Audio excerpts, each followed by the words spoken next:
मित्रांनो, घटनास्थळी सापडलेल्या मफलरचा वास घेऊन त्या वासाचा शोध घेत घेत हुंगत हुंगत जात एका श्वानाने बरोबर आरोपीचा गुन्हेगाराचा छडा लावला आणि पोलिसांनी तत्परतेने कार्यवाही करून त्याला ताब्यात घेतलेला आहे.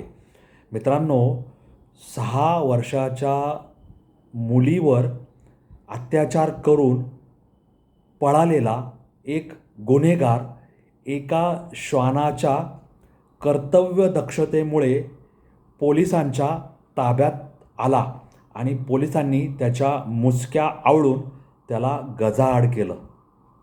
मित्रांनो, श्वानाची ही अनोखी कामगिरी आज मी तुम्हाला सांगणार आहे.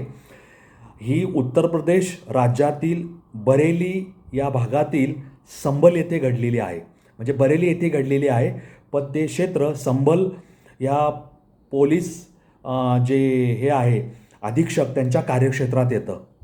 मित्रांनो, एका 6 वर्षाच्या मुलीवर अत्याचार करण्यात आला होता आणि अत्याचार करणाऱ्याला शोधण्यासाठी कुठल्याही प्रकारचं CCTV फुटेज किंवा साक्षीदार ज्यांनी गुन्हा घडताना पाहिला आहे असे कोणीही आय विटनेस उपलब्ध नव्हते. तसंच काही जो फॉरेन्सिक डेटा असतो किंवा फॉरेन्सिक पुरावे असतात, ज्याला आपण न्यायवैद्यक पुरावे असे म्हणतो, तसं काहीही नव्हतं. परंतु घटनास्थळी पोलिसांना एक स्कार्फ सापडला होता. मग पोलिसांनी लॅब्रेडोर जातीच्या 7 वर्ष वयाच्या मेरी नावाच्या श्वानाकडे ही कामगिरी सोपवायचं ठरवलं. आणि लॅब्रेडोर जातीचे श्वान किंवा मुळातच श्वान हे वास हुंगण्यात कैक पटीने अत्यंत तीक्ष्ण आणि अत्यंत धारदार असतात. ह्या श्वानाला त्या घटनास्थळी सापडलेल्या स्कार्फचा मफलरचा वास देण्यात आला आणि मग ह्या मेरी नावाच्या श्वानाने त्या वासाच्या अनुषंगाने हुंगत हुंगत हुंगत जाऊन 300 मीटर अंतरावरील, म्हणजे घटनास्थळापासून 300 मीटर अंतरावरच तो आरोपी तिथे होता, त्याच्यापर्यंत जाऊन आपलं काम पूर्ण केलं.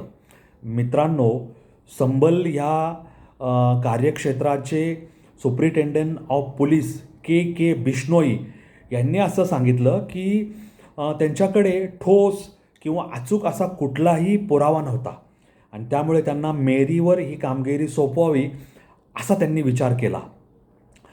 मेरीला ही संधी दिली तर ती पूर्वीच्याच कामांप्रमाणे या कामातसुद्धा यश मिळेल अशी त्यांना खात्री होती. पूर्वीसुद्धा मेरीने खूप चांगली कामं केली असल्यामुळे मेरी अशा प्रकारच्या कठीण कामामध्ये आपल्या हुंगण्याच्या अत्यंत चांगल्या क्षमतेचा वापर करून आरोपीपर्यंत पोहोचेल असा ठाम विश्वास या सुप्रिटेंडंट ऑफ पोलीस के बिश्नोई यांना होता. त्यांनी त्या स्कार्फचा वास त्या आपल्या हिला दिला, मेरी नावाच्या लॅब्राडोर श्वानाला, आणि काही मिनिटातच मेरीने आपलं काम सुरू केलं आणि वास घेत घेत ती त्या परिसरातील अत्यंत अरुंद अशा बोळाबोळातून जाऊन तिने बरोबर एका चहाच्या टपरीपाशी जाऊन ती थांबली आणि चहाच्या टपरीच्या पुढे एक छोटीशी झोपडी होती, घर होतं, आणि ते घर आणि जिथं घटना घडली या लहान मुलीवर अत्याचाराची त्याच्यामध्ये फार अंतर नव्हतं. आणि जिथं ती त्या झोपडीपाशी जाऊन थांबली म्हणजे घुटमळली त्या वासाच्या अनुषंगाने, आणि मग पोलिसांना खात्री पटली की हिला मेरी नावाच्या या श्वानाला काहीतरी तिथं आढळून आलेलं आहे. आणि तिने जो इशारा केला त्याच्यातून पोलिसांना हे कळालं की तिचा इशारा हा अत्यंत अचूक आहे, अत्यंत बरोबर आहे.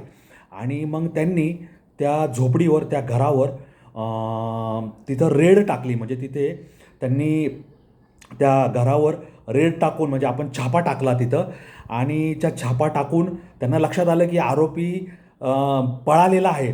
त्यांनी बिलकुल वेळ न घालवता त्या आरोपीच्या मागे त्याच्या मागे पाठलाग सुरू केला आणि आरोपीला कळालं की आता आपण काय वाचत नाही, पोलिसांचा श्वान आपल्यापर्यंत पोहोचलेला आहे. आणि त्याने मग पोलिसांवर बंदुकीतून गोळीबार सुरू केला आणि मग त्याला प्रत्युत्तर देताना पोलिसांनी त्याच्यावर गोळीबार पुन्हा सुरू केला आणि त्याला जखमी झाला तो त्या पोलिसांच्या गोळीबारात. आणि पोलिसांनी मग त्याला ताब्यात घेतलं आणि मग त्याला दवाखान्यात नेऊन उपचार करणे किंवा त्याला न्यायालयापुढे उभे करणे, न्यायालयासमोर त्याचा गुन्हा सांगून त्याच्याकडे पोलीस कस्टडी मागणे, ही सगळी कामं पोलीस दलाने पूर्ण केली. आणि नंतर पोलिसांनी विविध आरोपींना बोलवून त्यांच्यासमोर परेडसुद्धा केली. आणि जेव्हा हा आरोपी त्या परेडसाठी पोलिसांनी आणलं तेव्हा पुन्हा या पोलिसांच्या श्वानाने, मेरीने त्याला ओळखलं आणि मेरी बाकीचे सगळे आरोपी परेडमधले सोडून बरोबर ह्या आरोपीच्या शेजारी जाऊन बसली. आणि पोलिसांना तो तेवढा इशारा पुरेसा होता, म्हणजे त्या पोलिसांच्या पथकातील श्वानाने 2दा आरोपीला ओळखलं आणि त्या 6 वर्षाच्या मुलीवर अत्याचार करणाऱ्या या आरोपीला गजाआड करण्यास आणि न्यायव्यवस्थेपुढे उभं करण्यास सहाय्य प्रदान केलेलं आहे. न्यायव्यवस्था त्याचा जो काही जुलमाचा हिशोब आहे त्याचा लेखाजोखा मांडून त्याला काय ती सजा सुनावेल, पण ह्याच्यामध्ये मेरीचं मोल, मेरी या श्वानाच्या कामगिरीचं मोल असाधारण असं आहे, असं मला या निमित्ताने तुम्हा सर्वांना सांगायचे आहे. आता ह्या पोलिसांचे हे जे श्वान असतात ते अत्यंत प्रशिक्षित असतात आणि ह्या श्वानांकडून श्वान आणि त्यांचे हँडलर, म्हणजे जे त्या श्वानाला हाताळतात, यांच्यामध्ये एक प्रकारचं अत्यंत असं दृढ नातं असतं. आणि श्वान आपला हँडलर जे सांगेल तेच ऐकतो आणि श्वानाला जे सांगायचे ते श्वान आपल्या इशाऱ्यातून आपल्या हँडलरला सांगतो. म्हणजे हँडलर हा दुवा असतो. श्वानाने केलेली कामगिरी, श्वानाला द्यायचे आदेश आणि श्वानाने जो काही निकाल शोधून काढला आहे ते समजून घेणारा हँडलर, म्हणजे त्यांना हाताळणारा, हा एक प्रकारचा दुवा म्हणून काम करतो. कारण श्वानाला बोलता येत नाही, ते मुके आपले साथी आहेत, परंतु ते कृतीमध्ये अत्यंत तीक्ष्ण, चपळ, काटेकोर आहेत आणि ते कुठल्याही आमिषाला बळी पडत नाही.